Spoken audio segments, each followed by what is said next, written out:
পশ্চিমবঙ্গের চাকুরি প্রার্থীদের জন্য বিরাট ঘোষণা। এই বছর লক্ষ্যমাত্রা রাখা হয়েছে মোট 1,00,000 শূন্যপদ পূরণের, অর্থাৎ 1,00,000 ভ্যাকেন্সি পূরণ করা হবে, যার মধ্যে সিংহভাগটাই রয়েছে শিক্ষক ও শিক্ষাকর্মী নিয়োগের ক্ষেত্রে। অর্থাৎ শিক্ষক শিক্ষাকর্মী মিলিয়ে 50,000 নিয়োগ করতে চলেছে পশ্চিমবঙ্গ রাজ্য সরকার। এবং তারপর রয়েছে পুলিশে রয়েছে 20,000 শূন্যপদ, অর্থাৎ 20,000 শূন্যপদ পূরণের লক্ষ্য কিন্তু রয়েছে। এই দুটো বিষয়, অর্থাৎ যারা শিক্ষক শিক্ষিকা শিক্ষাকর্মী, অর্থাৎ যেখানে গ্রুপ সি গ্রুপ ডি এই সমস্ত পরীক্ষাগুলোর জন্য প্রস্তুতি নিচ্ছ বা যারা নিজেদেরকে তৈরি করেছো, তোমাদের জন্য কিন্তু একটা বিরাট খবর রয়েছে। এবং এই শূন্যপদ কিন্তু যেটা অনগোয়িং প্রসেস রয়েছে সেটা মিলিয়েই।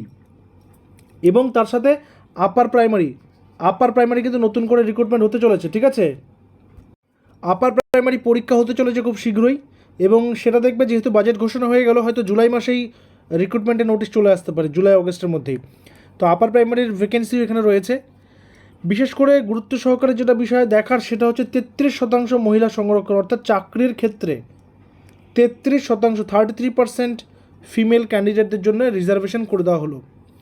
এবং যেটা আরও বেশি গুরুত্বপূর্ণ, যেটা হচ্ছে সরকার বলেছিল 5 বছর করে বয়সের ছাড়, সর্বোচ্চ বয়সের ক্ষেত্রে 5 বছরের ছাড়, যেহেতু কোভিড-19 এবং তার পাশাপাশি বিগত রাজ্য সরকার দীর্ঘদিন ধরে নিয়োগ প্রক্রিয়াকে একদম বন্ধ করে রেখেছিল, সেই কারণে 5 বছরের বয়সের ছাড় দেওয়া হয়েছিল। এই ছাড়টা আগামী 2 বছরের জন্যে, অর্থাৎ আগামী 2 বছর পর থেকে আর এই 5 বছরের ছাড়টা কিন্তু পাওয়া যাবে না।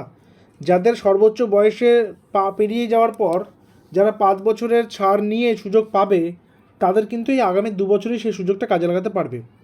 অর্থাৎ সরকারি চাকরির স্বপ্ন এবার কিন্তু পূরণ হবে। এবার কিন্তু লেগে পড়তে হবে তোমাদের প্রত্যেককেই। যারা ভাবছো আপার প্রাইমারি পড়বো, একদম ফোকাস করো। যারা ভাবছো পুলিশ হবো, একদম ফোকাস করো। যেই পরীক্ষাতে ভাবছো আমি এই পরীক্ষার জন্য প্রস্তুতি নেব, একদম ওটাকেই ফোকাস করতে থাকো, ঠিক আছে। ওটাকে একদম ফোকাস করে লেগে পড়ো। যারা ভাবছো প্রাইমারি টিচার হবে, তারা প্রাইমারির দিকে ফোকাস করো, যেখানে যেটার দিকে ফোকাস করবে, কারণ আগামী 1 থেকে 2 বছরের মধ্যেই কিন্তু অনেকের ভাগ্য পরিবর্তন হতে চলেছে, অনেকের কিন্তু চাকরির জীবন শুরু হতে চলেছে।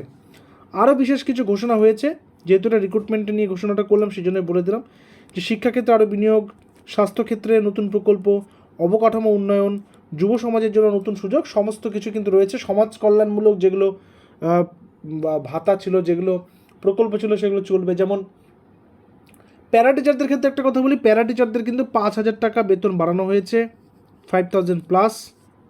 আশাকর্মী যারা রয়েছে, অঙ্গনওয়াড়ি কর্মী যারা রয়েছে, তাদের কিন্তু 5,000 টাকা করে বেতন বাড়ানো হয়েছে।